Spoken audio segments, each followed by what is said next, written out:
Good evening, everyone. This is Dolores Cannon again with the Metaphysical Hour. And we're live tonight. This is August the 16th, year 2013.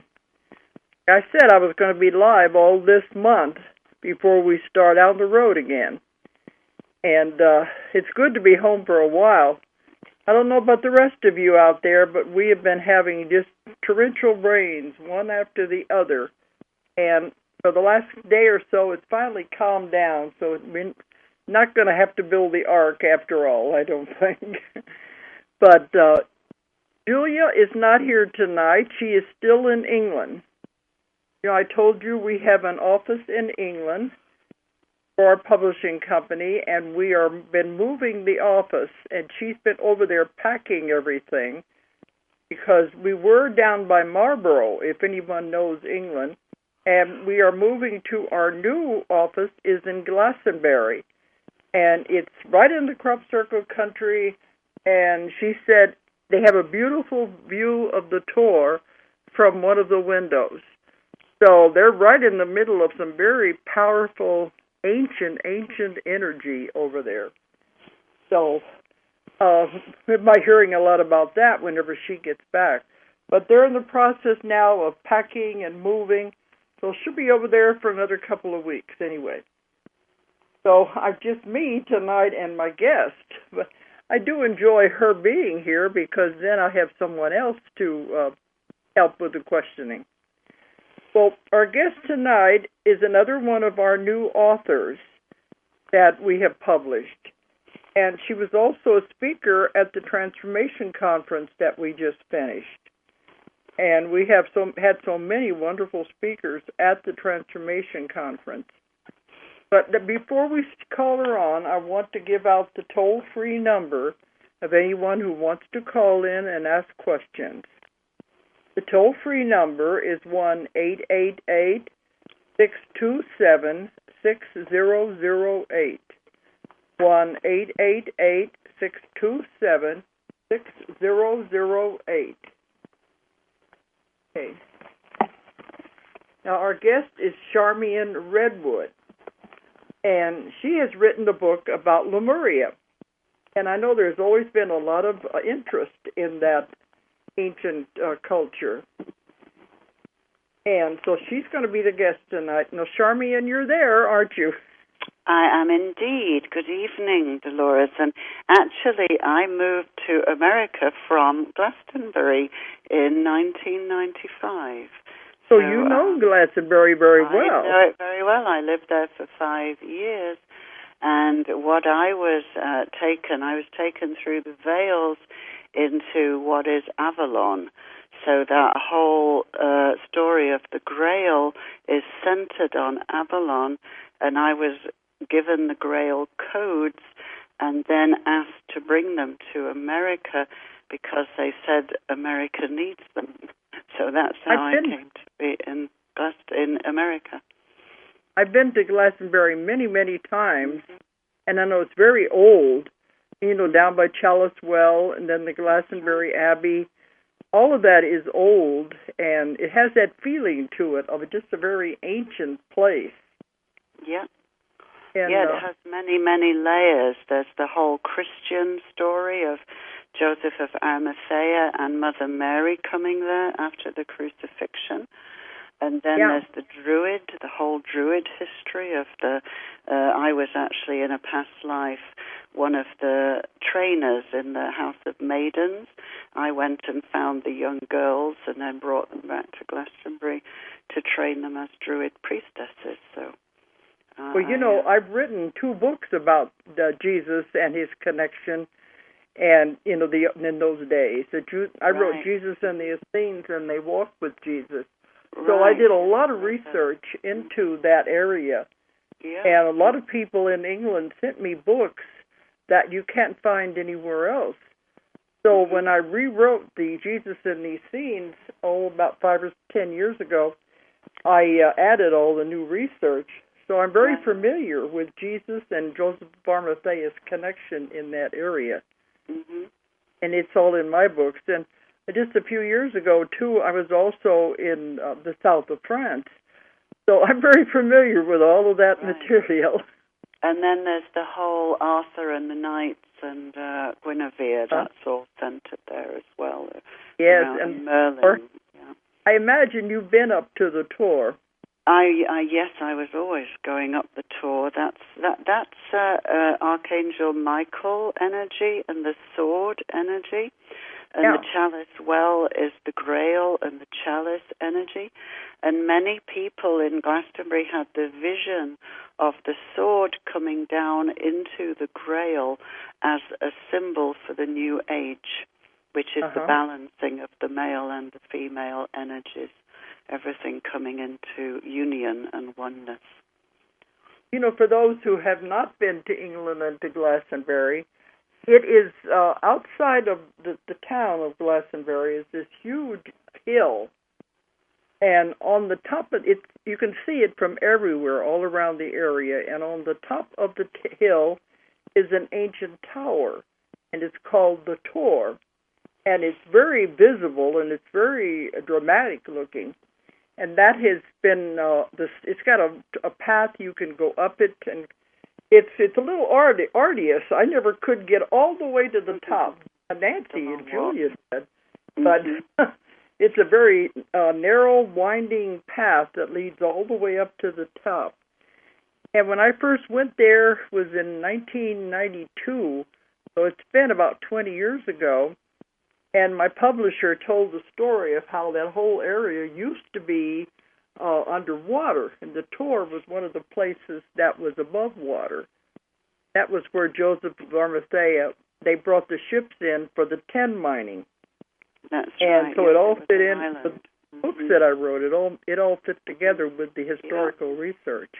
Yeah, it's called the Isle of Glass, and it was an island, and the Tor is the name of the hill, and it's actually a labyrinth. It has 7 levels, and you walk it going clockwise, then anti-clockwise, round and around. You don't go straight up if you're doing it as a ceremony. So it takes many hours to get to the top, and it was a very ancient Druid site. And then the Christians built St. Michael's Church right on the top. And there was an earthquake, which we don't get in England, and it knocked the church down and just left the tower. So it was kind of reclaiming the site. In all my research and my writings, I found they did this all over the world. A lot of the ancient sites, the Catholic Church would build things there to try to destroy the ancient energy. Yeah, that's right. Yeah, but obviously Glastonbury, they didn't succeed because the land fought back and knocked the church down. And so now just the tower is there, and you can see all the way through it. So it's a very wonderful landmark. Right. So it's a very magical place, and the veils are very thin there.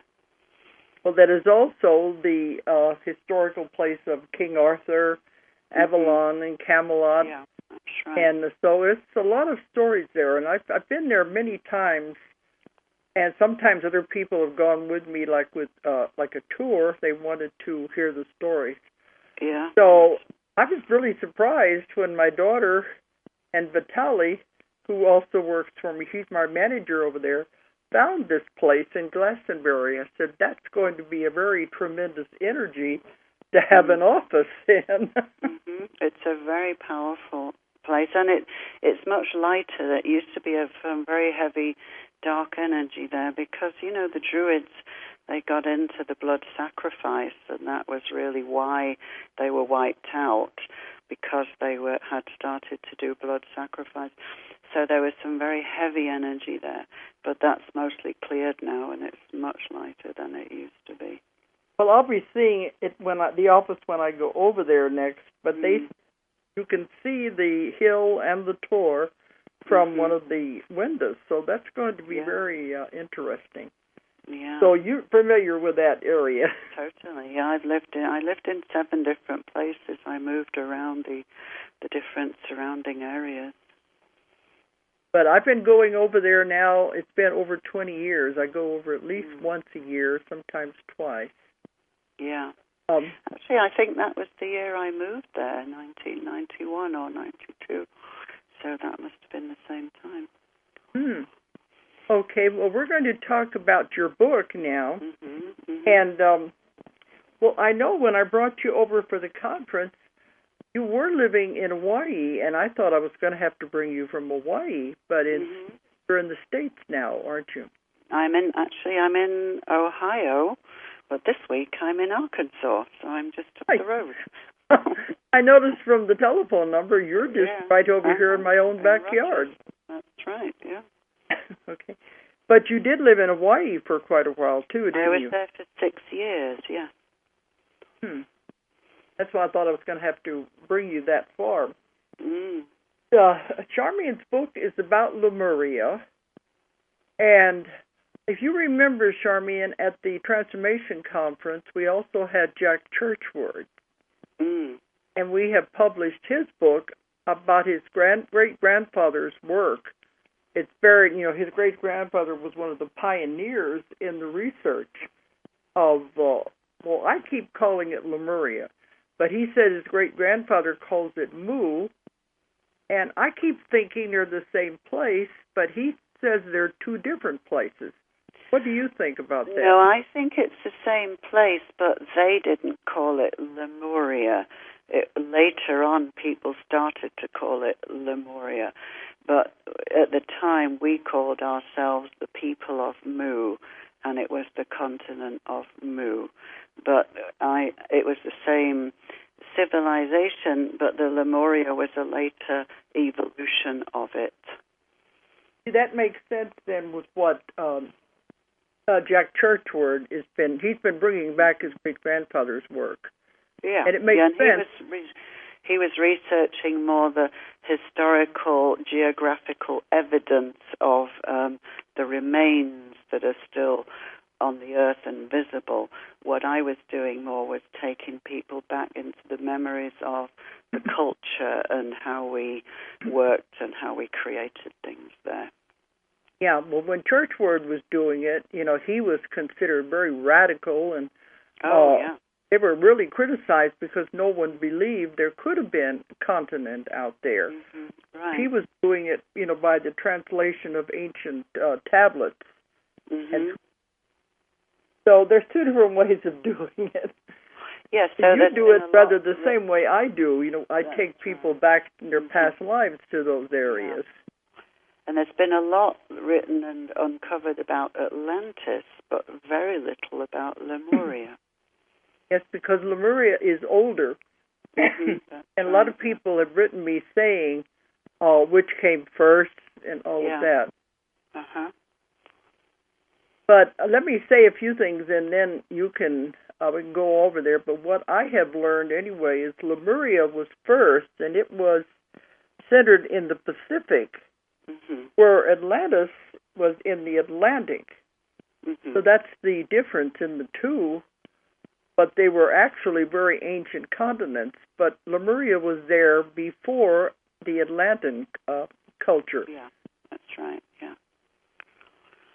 So the Lemuria was really the first civilization that we came to on the Earth, and we were not in three-dimensional bodies then. We were in fifth-dimensional light bodies, so we could just flow wherever we wanted to go, and we could be any size or shape that we wanted to be. And we were not solid. No. We were not at that time. No, and this was before the fall, before we went into that whole cycle of separation and duality. So everything was oneness, and there was only love.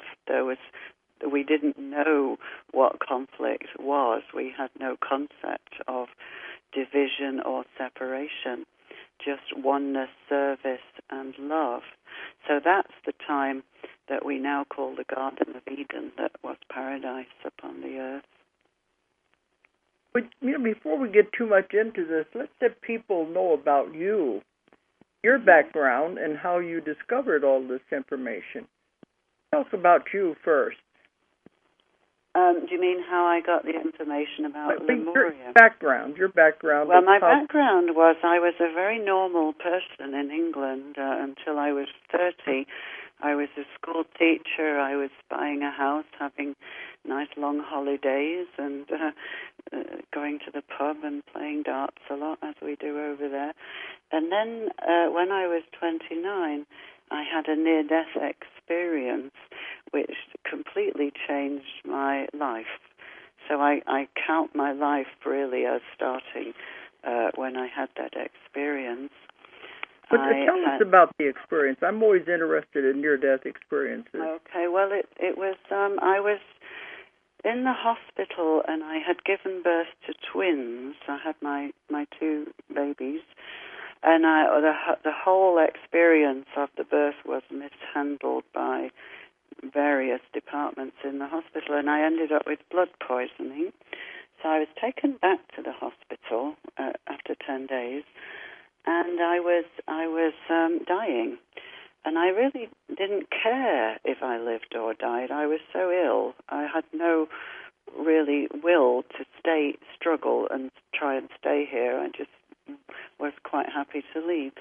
So the first night that I was in the hospital, I experienced myself just lifting up out of the body that stayed down in the bed, but I wasn't in it anymore. I was just floating up into this really beautiful golden light. And as soon as I got there, I knew this is home, this is real, everything I need is in this light, and it's where I want to be. And everything that is down there, where I had been, is just a story that I'm playing out. So there was no fear at all in leaving the body. I just knew I was going into love and peace, and the angels were there, and I had no fear at all. And then in the golden light, Jesus appeared in front of me, and I just knew it was him. We had this whole telepathic conversation. And he was this really beautiful being made of white light and this blue star in his heart. And when I was standing before him, I felt something I have never experienced in my life before or really since, was just unconditional acceptance, love, and non-judgment. No matter how much I might be judging myself, there was nothing coming from him that was of, you are a bad person or you did this wrong. So he said to me in my head, because your heart is pure, if you want to, you can stay with us in the golden light. But we're asking you to go back because the world needs your love, your wisdom, and your healing. So I said, how can I go back down there knowing that this is where I belong with you? And his response was, he took a piece of his star, a point of his star, he took it off and he put it into my heart. And he said, now you will know that I am always with you. So the next minute I'm floating over that body in the bed, knowing that if I get back into that, I will take on suffering, and this body is not who I am. If I stay out here, I will never suffer again. But I just given birth to my two babies, and there was no way I was going to leave them without a mother. So I came back into the body, and then everything that I had done in my life, the career, the teaching, was utterly meaningless. My education, utterly meaningless. And I just wanted to be back. I wanted to find a way to go back to that golden light and live in that place. So at that point, I just gave my life to God and said, whatever you need me to do, just let me know, and I'll do it. I probably didn't know what I was letting myself in for. Oh, we never do. I've been traveling for 30 years, and I've probably lived in 70 places. But that's just how I live my life now. Wherever I'm needed, that's where I go. So I came to the end of my time in Hawaii, and they said I'd received all the light codes from Hawaii, from Lemuria. Now bring them back to the mainland, because this is where they're needed. So I found myself living in Cincinnati, Ohio, and I didn't even know where that was. I had to look on the map to find it. Well, that was just this year, wasn't it? Yeah, it was. I left Hawaii in October, and I spent 5 months flying around and driving around doing workshops all over the place. And then I moved to Ohio in end of February. So, well, you might be sorry once you find out how cold it's going to be up there in the winter. I know. I just got the tail end of the snow. But yeah, they're very warm people there. They're very loving and very heart-open people. So I really love being there. Quite a difference from Hawaii. Well, the thing is, Hawaii has a lot of very conscious people who are very evolved. So, they don't really need what I have to give so much.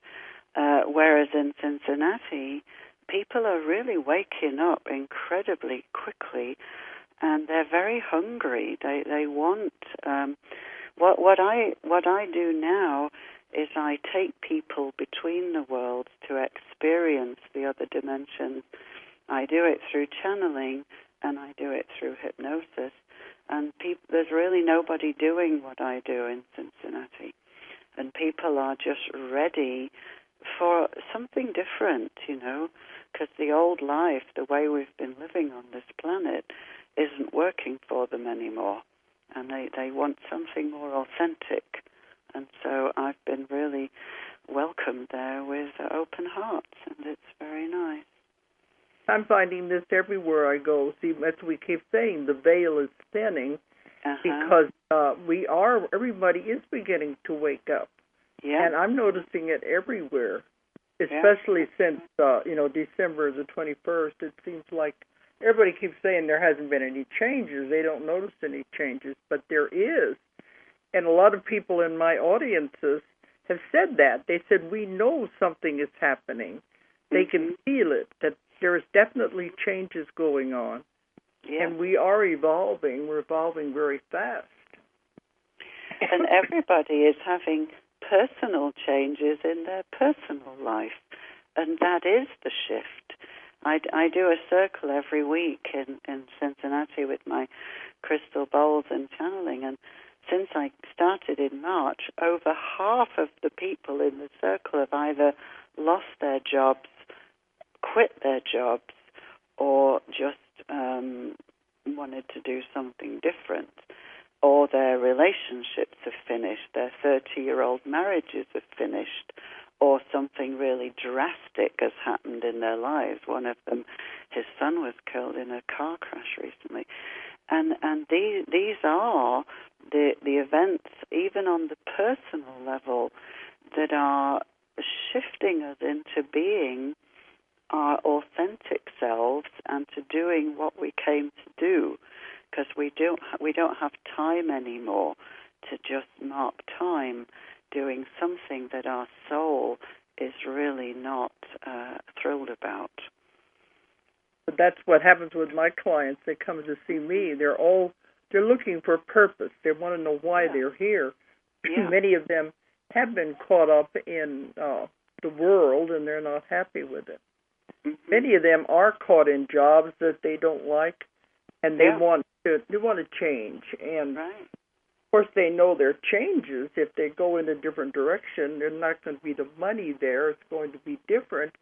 But they all feel they have to be doing something else, that their time is running out. They can't be caught in this rat race anymore. Right. So I'm hearing this a lot from my clients, too. Mm-hmm. And, the world will change when we change. So it's an individual process first, and then it becomes a global movement kind of thing. Well, that's why we call it, the 100th monkey syndrome. Yes, that's right. It will affect everyone. Mm-hmm. Of course, we still get some letters from people that say, nothing is happening. I don't know what you mean. It's still an awful world. Well, that's their world. It's not the world that I live in.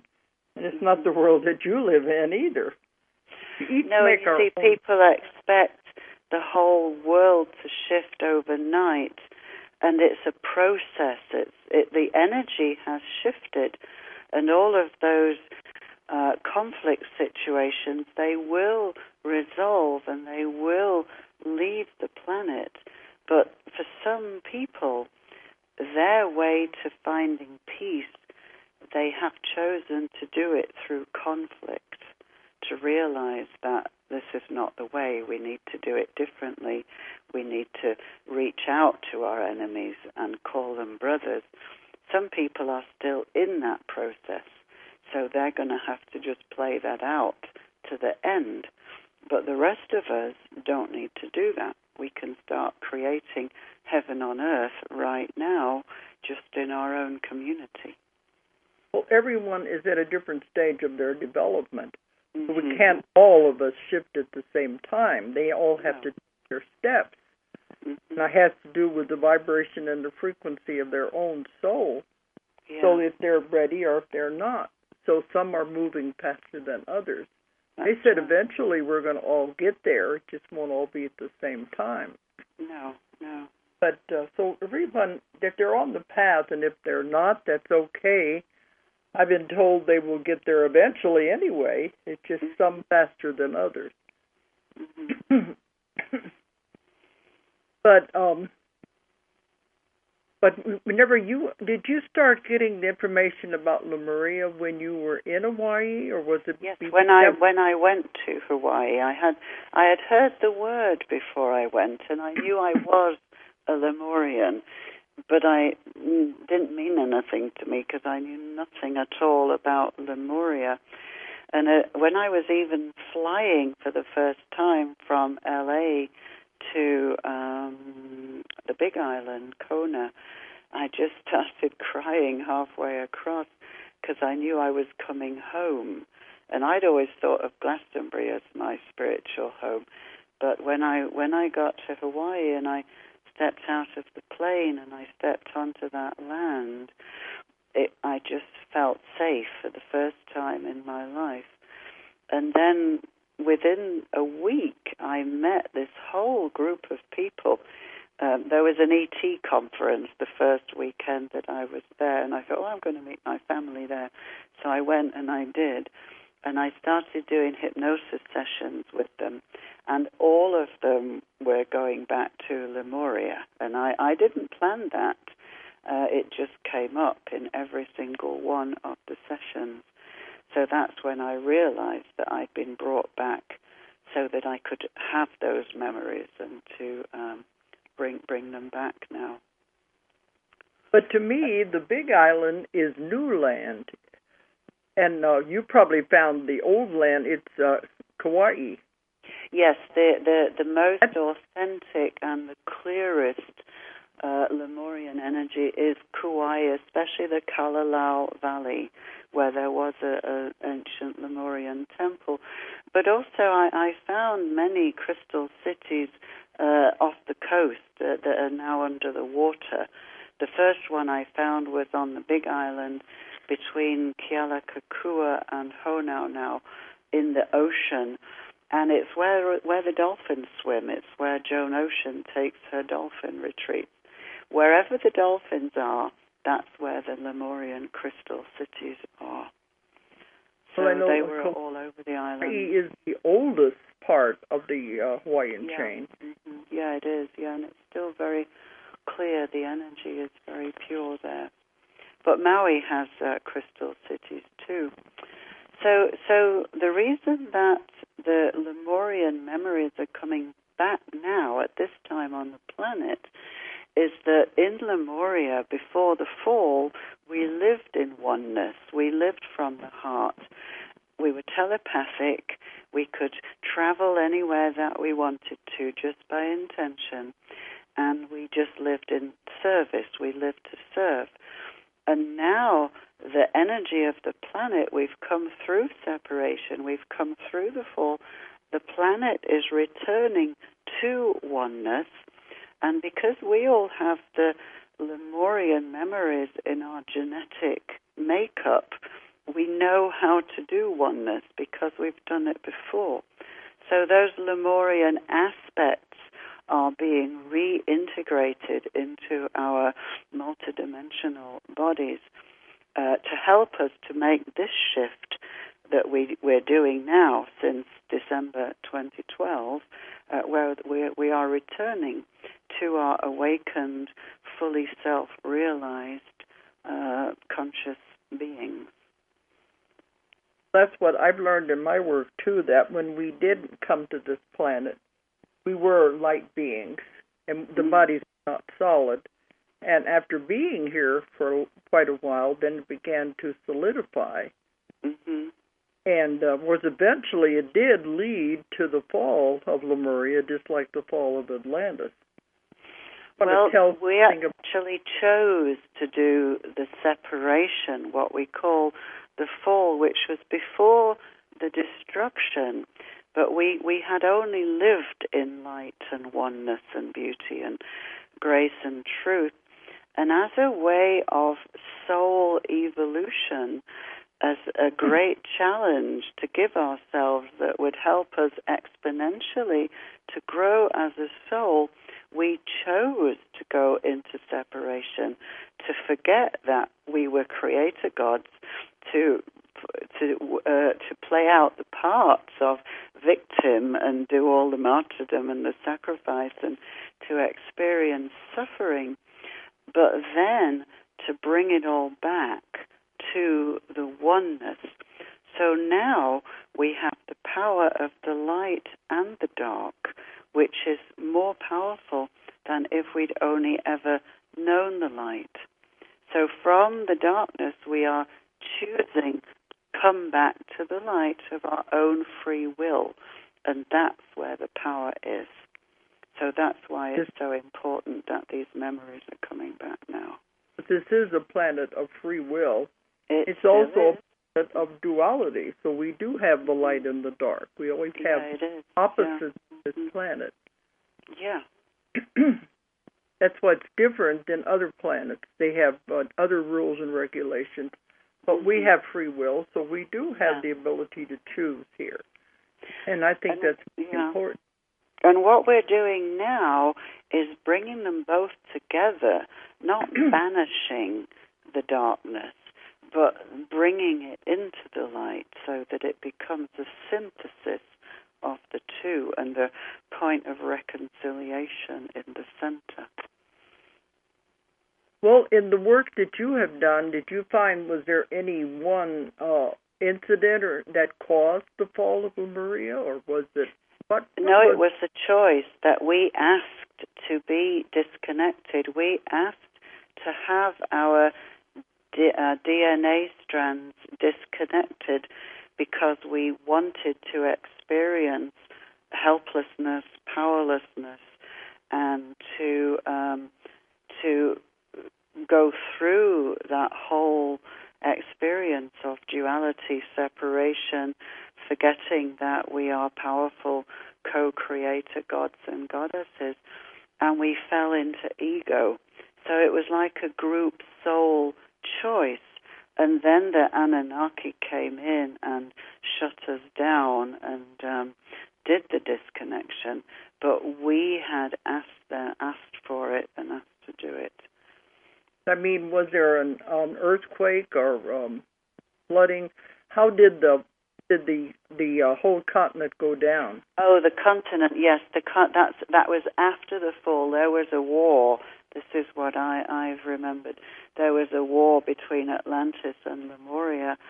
The Atlanteans had gone off on a path where they had really gone onto got away from the heart and the law of one and the concept of wholeness and oneness, and we are all one. And they got really drunk with power and became very destructive. So they developed these weapons very much like the ones that we have now. And they blew up first Lemuria and then Atlantis by abusing the power that they were given. So that was why it was destroyed. I've written about the same things. Yeah. But Lemuria was in the Pacific. What I've heard is that there are the remnants. See if you have the same information. Hawaiian Islands are part of it. Japan. Uh-huh. And let me see, it goes all the way around. Like all the Pacific Islands and the west coast of America. So Peru and those Chile, those the countries on the west coast. You know, when the Incas got to Machu Picchu, they said the temples were already there. Those huge stone blocks. So that's all Lemurian. And then New Zealand and Australia, they were part of Lemuria too. So I was thinking it's like a circle. They call that the Ring of Fire. That's right. That's all around the Pacific. Surrounding the Pacific Ocean was where the remnants are of Lemuria. Mm-hmm. And it all went down in the middle. Yeah, that's right. And they had the technology to, they used light and sound to cut those huge stone blocks and then to float them into position. So it wasn't hundreds of people with ropes and pulleys and all that kind of stuff. I know. Now, I've written about all of that, too, and so that's why I know that it wasn't done that way. The same way in England it wasn't done that way. I think it was in maybe the other book on Lemuria by Childress, that on Easter Island, those statues, the local people say that they walked to the positions that they were on now. And that was the nearest they could come to saying that they were floated there. Mm-hmm. Yeah, because I've written a lot about how the levitation, and a lot of it was done with sound. Well, I'm thinking of, they were talking about Egypt and the ones, even the way the Temple of Jerusalem was built, that it was all done with sound. Yeah, and the Tibetans still know how to do that. They still have that technology. And all of this will come back because a lot of my sessions that I do, especially with the men, they have the knowledge. They were the ones who built the pyramids and who used the levitation to float the stone. So we have encoded within us these memories, and when the frequency has reached the right energy on the earth, these memories will come back, and we will be doing it again using anti-gravity and using our own electromagnetic field to propel vehicles and craft, that kind of thing. Yeah, because we do have those abilities, and I think it was in one of my books, they talked about many, many civilizations that have gone down, some of them even older, and that they said afterwards, because we misused the power, people got into greed, that in one of them it said that it's like blowing a fuse, and they were never allowed to use that again, because they said they misused it, so it was like blowing a fuse, and it was going to have to go back. They lost a lot of abilities, because it was going to take a long time to get those abilities back. Yes, and many of the temples that we worked in, when we knew that the end was coming, we shut down the temples. This happened with the Cathars. One of my memories is being in Montsegur when the Cathars were being put to death. So we closed down all of our portals in Lemuria, in Atlantis, so that the energy could not be misused through the time of separation. And what's happening now, a lot of my work and Drumbelow, Melchizedek, people like that, traveling around the earth to these power places and reactivating the temples and bringing the flame back to places where it hasn't been for a long time. Well, it's been many years, and some of it is dormant, but we are trying to awaken it, because it was only, I guess, 2 years ago now, I took some people on a tour in England, and we were in Stonehenge, and in one of my books it talked about there was a portal in the center of Stonehenge that you could go back and forth through time. Yeah. And we were there with Maria Wheatley, who was one of she's into dowsing. you want to call witching. It's a The ley divination. lines, yeah. Yeah, her father was one of the pioneers of doing that over there, and we published his book. But she was there, and she was using the divining rods, and she walked across the center. She said, yes, you could still feel it. It's very weak, but it is still there. Yes, So, I've seen. I was there once with my friend, and this ship came down like a six-pointed star, and it had 6 beings on it, and they were from Sirius, and they had been part of the group that guided the setting of the stones, or the placement of the stones when it was being built, and they'd left because of all of the sacrifice that was going on there. Yeah. There was a lot of blood. I used to, even when I drove past Stonehenge, I couldn't even look at it for many years because I just felt the pain. But that's all been cleared now, and so that star alignment has been reactivated, and there's a lot of blue fire going up the stones. Well, the story I got was that it was back before all that happened, and it was being used for ceremonies, and they did use the portal to go back and forth. That's right, yeah. This is before the conquerors came in then and killed them, and it did contaminate the area of Stonehenge.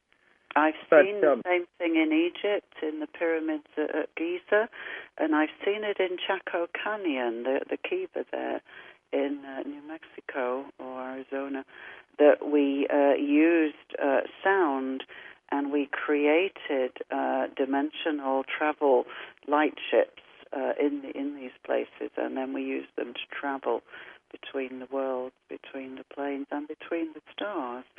And this, again, is knowledge that we have within us that is encoded, and this is all being reactivated now. I know some of my clients, like I said, they come wanting to know their purpose, wanting to know what they're here for, and many of them feel that they need to be working with sound and colors, too. Colors, and I tell them this was what was used at Atlantis, and it's being reawakened. They're probably awakening their own memories, and many people are starting to use colors and sound again for healing.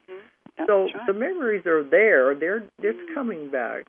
Yeah, crystal, light, and sound was how we used to travel. It's what powered our vehicles. We used it for healing, and we used it for free energy, and all of that technology is there, and that will be brought to the surface as well. That I've written a lot about Atlantis and how they used the crystals. Yeah. You know, right here in where we are in Arkansas, well, where I am, over to the east of where you're at right now, this whole area has crystals all underneath the ground. That's actually why I came back this week, because I didn't have time to do it after the conference. But there's a group of us going to activate one of the Atlantean crystals that was transported from Atlantis before Atlantis went down. It was a huge generator crystal, and it's going to be activated. We're going to do that next week. And there's a whole new grid being created, a new power grid being created. Well, there's, to the south of here is where they have the crystal mines, and everybody likes to go because it's, you go in, and anybody's allowed to go in, and you just pick crystals up off the ground. Oh, I'm going to do that. And the whole area, they said all the crystals in the world come from Arkansas and Brazil. So people don't realize what we're sitting on here. And I know we were told in one of our sessions, they said, you just think you chose to come there. Yeah. You didn't realize you're sitting on top of all these crystals and the powerful energy. Well, I was doing a session yesterday with a lady who, she remembered leaving Atlantis when it was sinking, taking emerald tablets, and she took them to Egypt. And I said, will the information be given again? And she said, not until will we find those tablets? She said, not until our consciousness has lifted enough that we won't use it for destruction. And then I said, is there a point where we come into that consciousness as a race, as a group? And she said, when the crystals start to sing again. So it's an activation of the crystal grid that will trigger this next mass ascension process.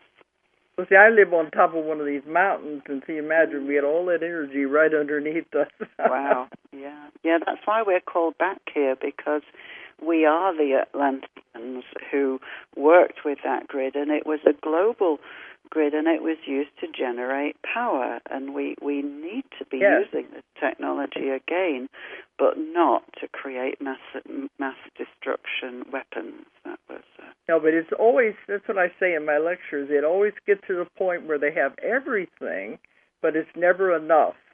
It's usually the men, and I'm always sorry to say that, but it is the men who get greedy and want power, and then they start to misuse the power that's there, and that's what caused the destruction.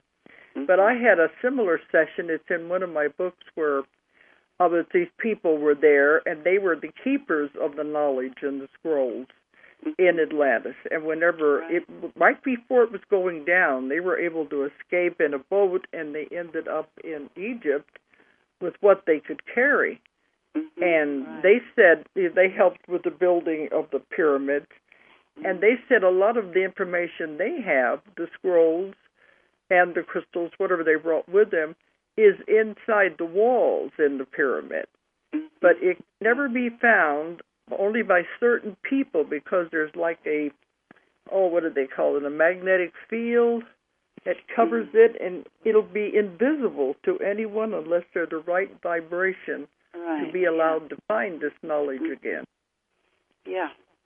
Yeah, we all have different keys to unlock certain frequencies. And what the crop circles are, they are visual keys that will help us to unlock these DNA codes that we carry inside. So they're all meant for certain groups of people, that each one is a key, and it activates certain DNA codes for certain people. So you only need to see a picture of the crop circle. You don't have to go there. I was going to say that. Trigger. I tell that in my lectures too. You don't have to actually be in the circle. No, you just it's see what the does picture. it. It's the picture the whole of symbol. It's an unconscious thing, but it goes inside, goes in through the eyes, and then it activates the DNA codes. If they told me it goes in on a cellular level, and it's actually giving information on a cellular level. That's right, yeah. So it is just by seeing the symbol, and it is an actual, it's a language, it's a message that goes in. Yes, it is. It's the language of light, which we knew in Lemuria. One of the parts in my book is about how we worked in the crystal temples, in the crystal cities, and there was a huge antenna, crystalline antenna, that pointed up. And when the sun was directly overhead, this golden beam would come down, and in that beam there were all the creation codes for creating whatever anybody wanted to focus on. So we would stand in our temple teams, which was usually 12, and we would have a blueprint, an idea of what we wanted to create. And then different people would extract from the creation codes. Some would get the sounds, some would get the geometry, others would get the picture. And then we would all make the sounds, visualize the picture together, and then we would literally manifest on the physical plane whatever we were focusing on. So we were using that language of light and those creation codes. And this is what we're going to be doing again. That's why we're remembering these old ways, because we're coming to the place where the frequency of the earth will support us to do this instant manifestation. So all the teams are coming back together and finding each other and being called to the power places that they can be doing this on. That's what I've been told, that it is time to reactivate all of this. Yeah. I always like it when I find other people getting similar information, because a lot of time, I've been doing this work for 45 years, and sometimes I feel like I'm out there all by myself. But you were the pioneer. What? You were the pioneer.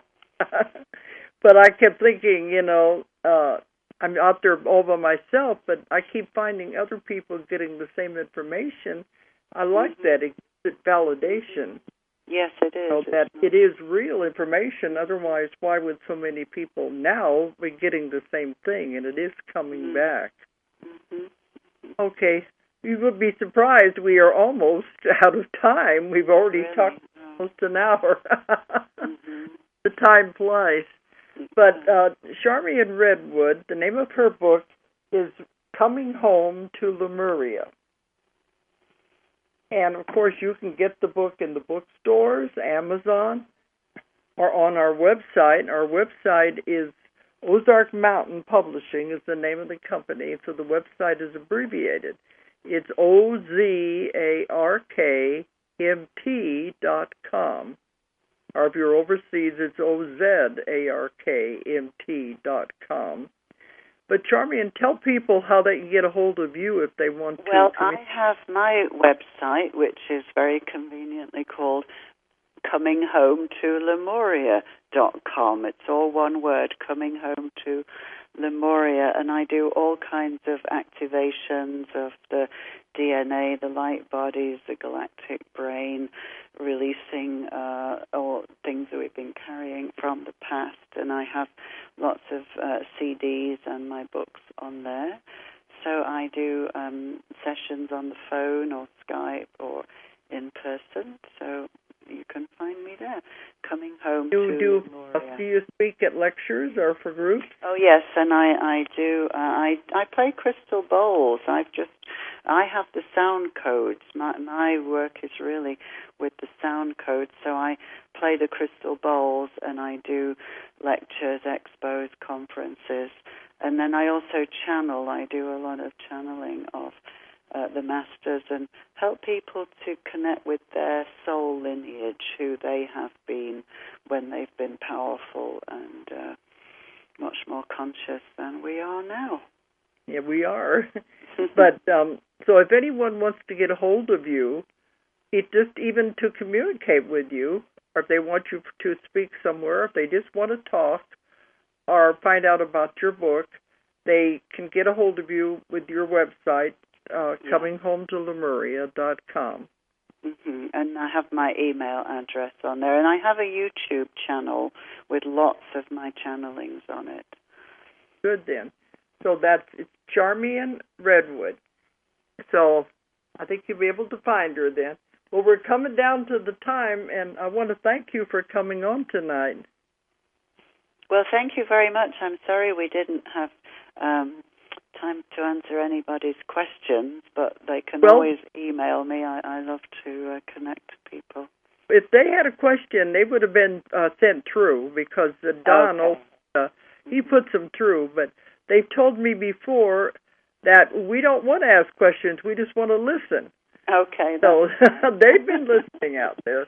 Yeah, so if they have questions, they can contact you, and you will communicate with them. Yes, I will do, yes.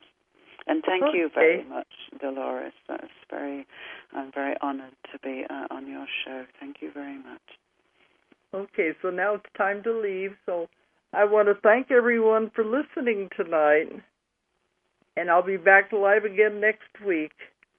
So thank you, everyone, and good night, everybody. If you enjoyed the show, check out more of our other videos, and be sure to subscribe and click the like button. Thank you for listening to the Metaphysical Hour with Dolores Cannon.